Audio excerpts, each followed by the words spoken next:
Hello, my name is Virginia Markman, and the strategy that I will be presenting today is called self-monitoring.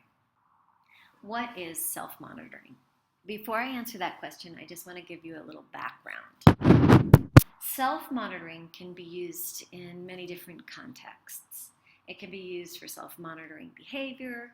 It can be used in more of an academic realm, for reading and writing and other curricular areas. It can be used to teach organizational skills, but today I'm going to be using it specifically for reading. But self-monitoring can be used to teach fluency.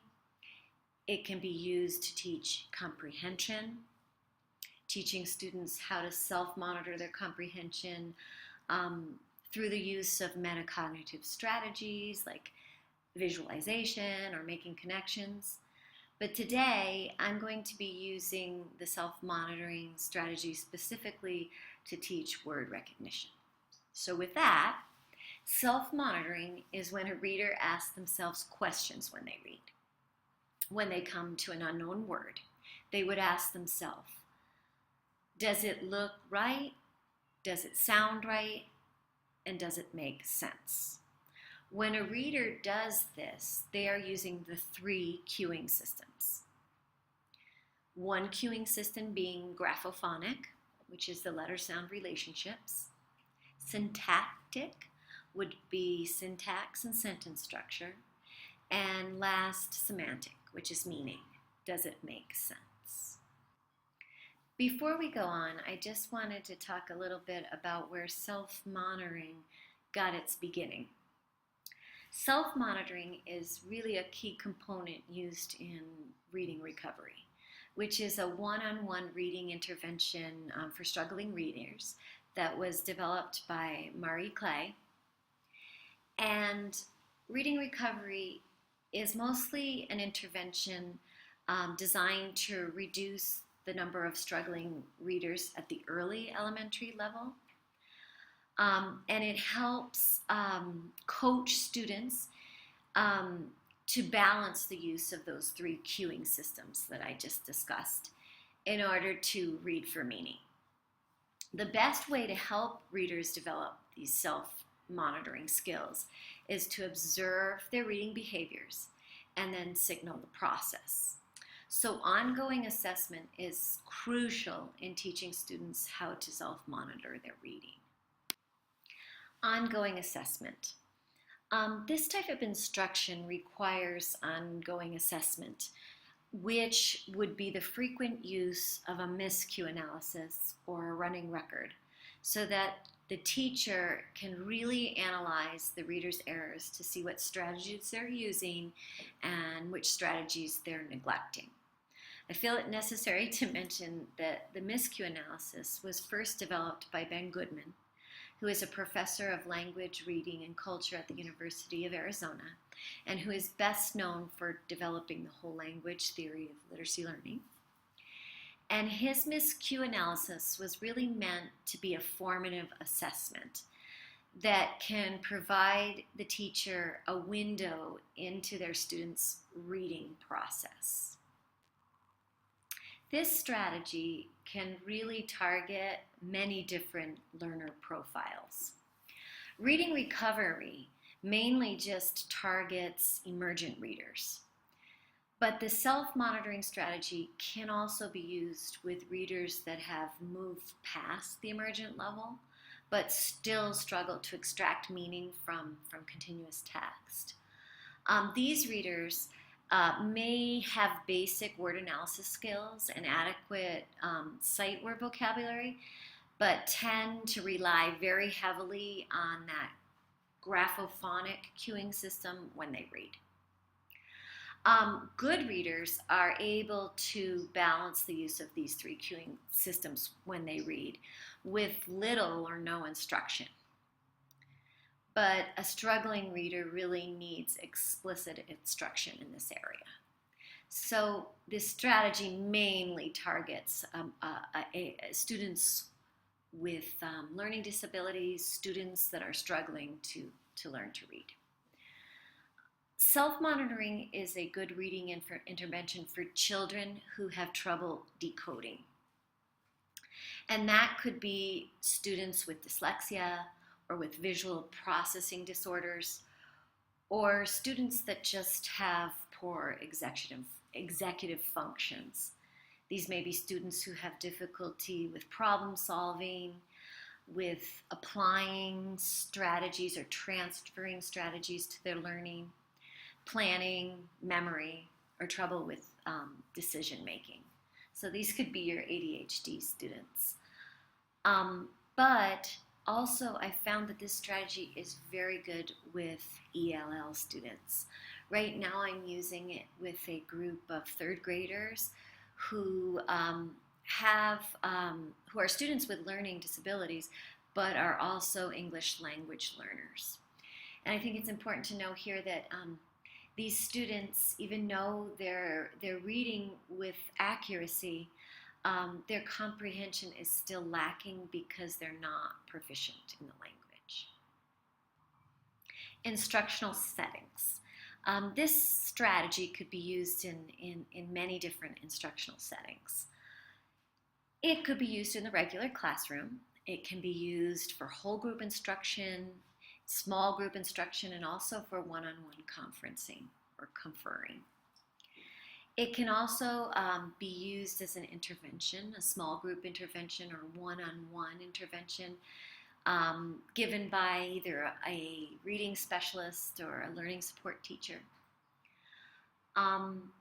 I think self-monitoring is a great strategy to use for a reader's workshop. These type of metacognitive strategies make good topics for mini lessons, for whole group instruction, because they're things that all good readers need to be reminded of. However, explicit self-monitoring instruction is best used in small groups or one-on-one, as it requires frequent prompting and ongoing assessment. It could be used on a basis of need during the reader's workshop, for a guided reading group, or even when students are pulled to read one-on-one with the teacher. I found that there were a lot more benefits than drawbacks with this strategy, but I will begin just going over what I think the benefits are. First of all, I think that self-monitoring teaches important metacognitive strategies. And research is really telling us that direct and explicit instruction in the area of metacognition is very important. It also helps foster independence in reading, because you're working within a student zone of proximal development.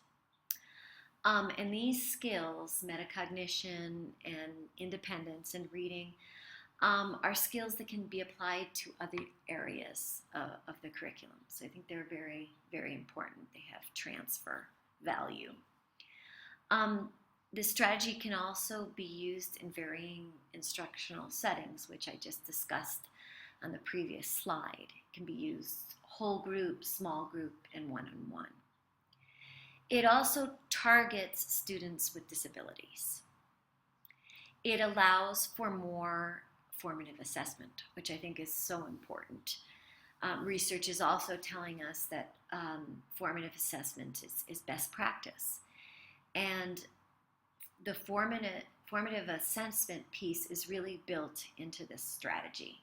A lot of times teachers can get bogged down with all that assessment and not realize that formative assessment can be just very simple. And in this strategy, I feel like that ongoing assessment is just built right in. It also encourages teachers to get to know their students better as learners. And it can be ideal for the regular classroom if it's a classroom that lends itself to a more differentiated teaching model. And I think what the drawbacks are is that it does require a lot of one-on-one and small group work. So a classroom really needs to be set up for this. It also requires a lot of ongoing assessment. Classroom also needs to be set up for that kind of teaching.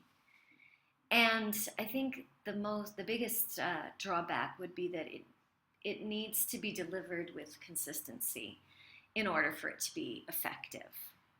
And so this may be difficult to use in a more traditional classroom that uses more of a frontal control method, where instruction is mostly given to the whole group and students are starting at the same time and finishing at the same time, as opposed to a classroom that uses more of an individualized type of instruction. Finally, I'd like to talk about the practical applications for this strategy. I've broken it into 3 parts: the whole group instruction, small group instruction, and one-on-one intervention. For whole group instruction, as I mentioned earlier, these strategies make such great mini lessons for whole group instruction during the reader's workshop. Anchored charts and bookmarks could be created to help prompt students to use these strategies during their independent reading. Here's an example below. Applications to small group instruction would be explicit instruction for self-monitoring based on need within the regular classroom, but in a guided reading instructional group. This kind of instruction at the small group level would lend itself better to teacher modeling. A teacher could read aloud to children and then use a think aloud to guide children through the process of self-monitoring. Just so it is so clear to children that good readers read for meaning.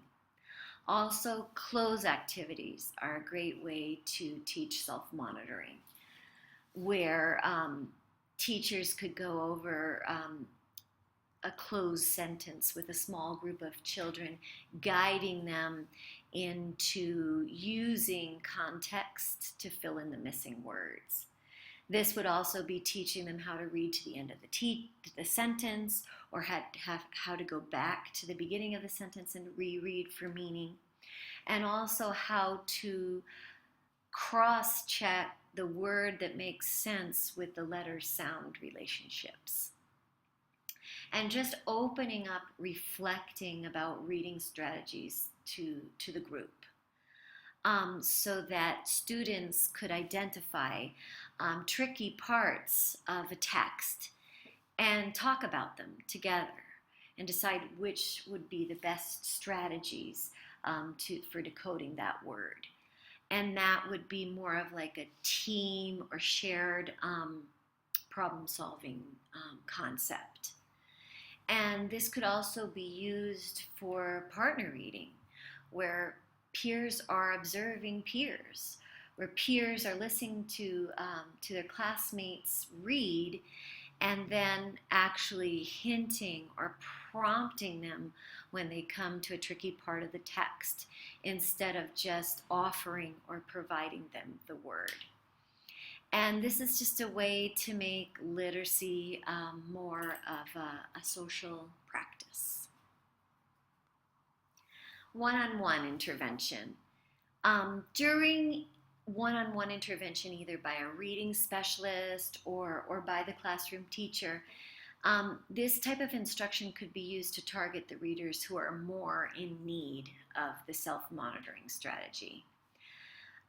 Conferring could be used for coaching and prompting to provide more consistency with the strategy instruction, or just for observing and for ongoing assessment. But mostly that one-on-one intervention would be really to help readers become more familiar with the language of self-monitoring and also so that the teacher can know